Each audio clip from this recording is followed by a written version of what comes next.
Have a look. It's just the very center of Moscow. Arbatskaya Underground Station, Nikitinsky Boulevard. Just look around. You see how nice, tidy and neat it is. Well, I can't say that it is an affluent place, but definitely it's a well-run and a prestigious one. It's a real pleasure to stroll along it, better leisurely, and especially in spring or summertime. You see, it's autumn now. A bit chilly, even drizzling, but still the walk doesn't lack its charm. Actually, the boulevard is not my today's major goal.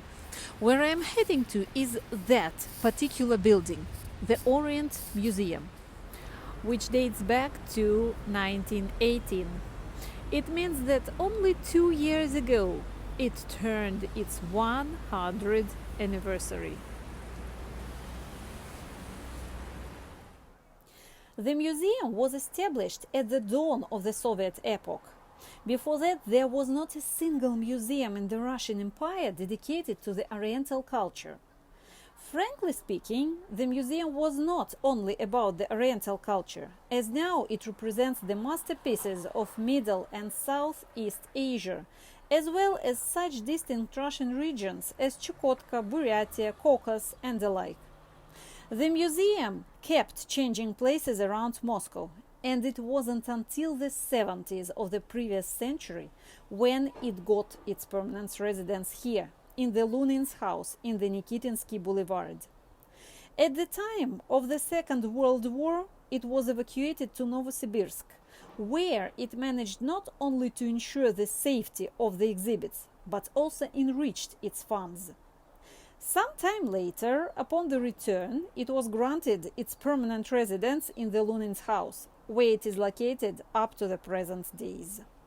So, here we are, and there is a sign informing us of the mask regime mode on. As a law-obedient citizen, I am putting it on. Like that. Well, now I am on the safe side. Let's get into.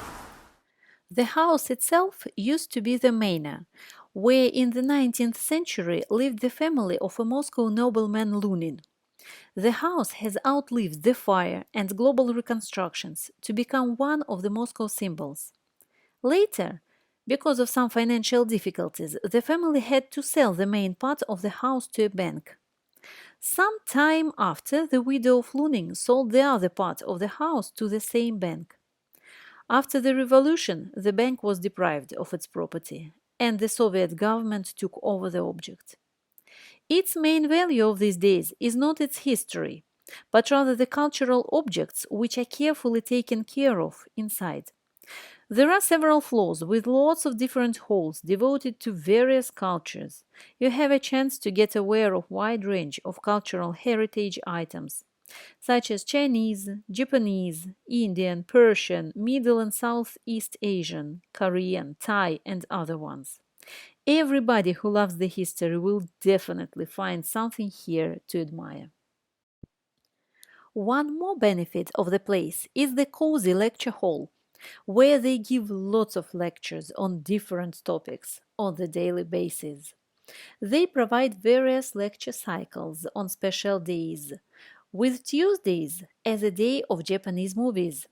So, if you're not a great fan of walking around the halls, you may enjoy learning about the cultures or just watching films. So, the point is just to try. That is what I am going to do right now.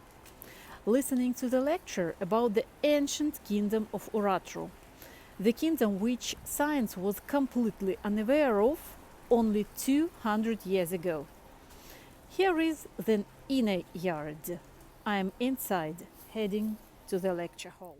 And now I am finally inside, completely ready to enjoy